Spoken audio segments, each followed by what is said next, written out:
Greetings, Peter Saturday from Universal Dork, back again with another video here talking about underseen, underrated, Halloween-themed horror gems. And boy, have I got a great one for you today. From 2004, that has quickly become one of my top picks for Halloween-themed slashers. This film is highly underrated, highly underseen, practically no one talks about it. It's a movie called HELLBENT. Its claim to fame here, HELLBENT is the first gay slasher. Now, there were a couple other films that maybe could have been put into that category. They didn't look like they were really worth mentioning. You know, I guess High Tension probably could have been put into that category as well. That movie was pretty fucking terrifying. However, it's not nearly as gay as HELLBENT. HELLBENT, though, is top-notch. Check that out there. Pretty cool cover. A lot of people seem to be a bit turned off by the 2000s horror stuff. I liked it back then, and I feel like now it's really aging quite well, especially when you're seeing some of the shit that's appearing on streaming services now. Stuff like this feels like a total, complete breath of fresh air. Now, at least for me, this is the only totally gay slasher horror film that I've ever seen. Now, there may be a few out there. If you know of any others that are in this category that either predate this or come right around the same time period, or for that matter, that are even out there now, please let me know in the comments. I know that there was something on Hulu a few years back, Into the Dark Midnight Kiss, I think it was called. I don't remember that being super memorable. This one takes place on Halloween. And I feel like it was really overlooked by the horror community in general at the time. And to this day, I don't really see almost anyone talking about this thing. And I think this is the perfect time to bring this one back into the conversation, because this thing was way ahead of the curve. Think about it, 20 years ago in 2004, we were still getting a lot of bad, raunchy comedies that were using like homophobic jokes that were really pathetic and have not aged well. A lot of that stuff that like Seth Rogen and James Franco were in, I like to refer to it as stoner bro man baby comedy. It was really annoying and irritating back then, and especially has not aged well today. This thing was defying the odds in all of the best ways. So you see a lot of the tropes from the 70s, 80s, and 90s kind of appearing in this movie and just applying to gay characters. I feel that anything nowadays would be making some gigantic statement or trying to pander to an audience now online. All HELLBENT really does here is bring you an awesome slasher flick with characters who all happen to be gay. And that to me is actually pretty damn refreshing in today's landscape, I've got to say. Because honestly, today it feels like these big corporate streaming services are just kind of using the LGBT community to get a bunch of views and to sell their products. While this film just feels like a horror movie that was made for everyone and really introduces some charismatic characters into the mix for a night of Halloween mayhem. One of the best things about it is that you end up rooting for people. You don't want to see anyone of this group die. So when they actually do get killed, spoilers, there are some people that in the group that gets killed. It actually kind of hurts your heart a little bit when it happens and you think, God damn it, I really like that character. Really brings a charming cast of guys here that go out on the town to a party on Halloween night and end up coming face to face with this hulking guy in a devil mask who is hell-bent on killing all of them. And this particular killer in this movie, it's kind of insinuated as well that he's probably gay himself. So it doesn't feature any sort of gay bashing or any of that, never enters the mix into HELLBENT.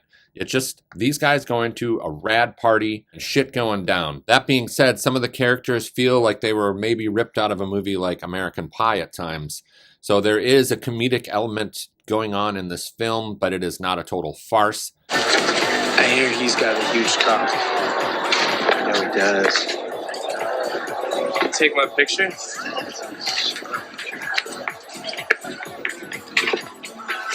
Nice. Yeah. Am I beautiful? Tell me I'm beautiful. Gorgeous. Awesome. Great. Oh my God. You look just like my mom. Pretty intense at times, very suspenseful, and actually pretty gory. So this film delivers on all levels, and that's something I really appreciate about HELLBENT, is seeing something from this time period really grab the best elements from 70s, 80s, and 90s slasher films and bringing them right into the limelight and using the best tropes and qualities of that. I feel like maybe that's a little bit of the problem that some of the 80s slashers had, and even the 90s. I guess the 90s started to get it a little bit better, and the 80s had some exceptions, but a lot of the characters in those slasher films, I mean, I couldn't wait until they were killed. So you had a lot of characters back then that were just annoying or just easily disposable, and you actually were sort of rooting for the slasher to come slice and dice them to bits. So they don't give us some one-dimensional gay characters. They really give us people with lots of different personalities of the group, and it's fun to watch them interact together because they're all so different in different ways. And that's probably one of the strongest points here, honestly, with this film. Now, basically, these four guys, one of them works for the police department, and he is well aware that this killer, I guess he's called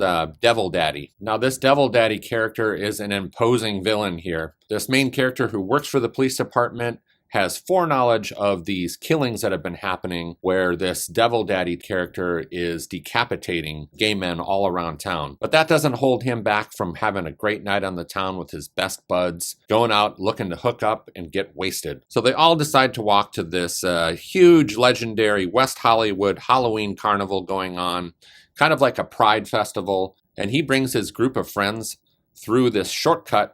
They're all out in the woods. One of the guys has to take a whiz, and before you know it, he spots this muscle-bound, sexy man wearing a devil costume, no shirt, and he's got a sickle with him. And this guy is staring at him through the trees. Even though they're aware that they could be in danger, they are ready to party, and they begin sort of taunting this guy in one of the best sequences, I think, of the entire movie. He's cruising us. He's totally cruising us. What does he look like? I don't know, he's wearing a mask. Yeah, probably for a very good reason. Poor guy. Halloween's probably the only night of the year where he gets any action. Well, good luck to you, creepy cruiser. I hope you get some. Yeah, big boy. Damn. Oh, man. Devil Daddy's got some serious package. Damn, what's he doing? Oh, man, he's whipping it out. Yeah, show us, Big Daddy. Come on. So these guys go out to this Halloween carnival to have a great night, getting drunk, everyone's in costume. And us as the viewers can all notice that this Devil Daddy character is looming around, kind of a loner by himself. And that's where the creep factor really kicks in. We don't really know what his true motives are or why he's doing any of this. In fact, most of that remains a mystery all the way to the very end. You've been following us ever since the party. So? Which one of us are you after, huh? Before you answer, let me just warn you.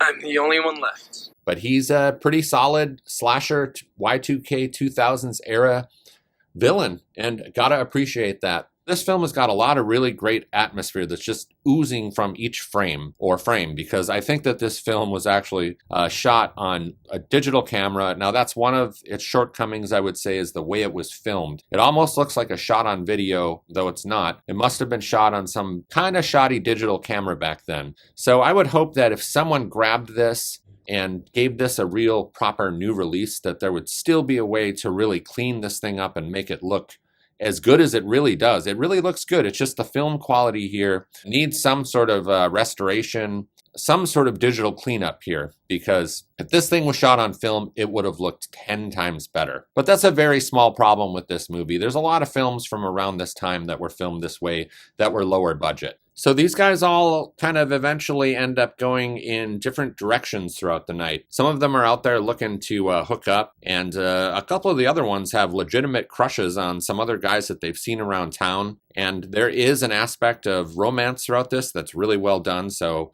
I appreciated how that was handled in this film too. Got some really great character interactions going on here, especially with sort of the main character and his crush, who he sees at this carnival and musters up the courage to go talk to. You've got a couple different style situations going on besides the terror. The Devil Daddy is on their trail, following them all throughout the crowds.